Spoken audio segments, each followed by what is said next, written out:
You join me here today in Billings, Montana, my hometown, at the newest Electrify America station. I've got my 2020 Tesla Model Y here.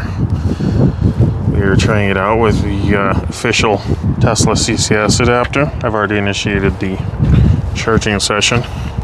It's not going to be charging very fast. I already had the battery 80% because this is going in for body work today. I was involved in a slight accident a few months ago.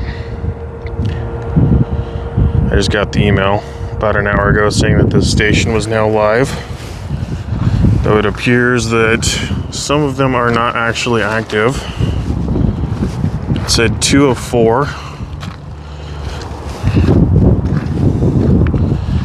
When I had talked to the commissioning crew about a week ago, they said that they were firing them up to see which ones needed parts.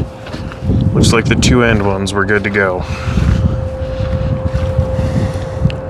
Pulling 24 kilowatts. It's about what's expected at 82%.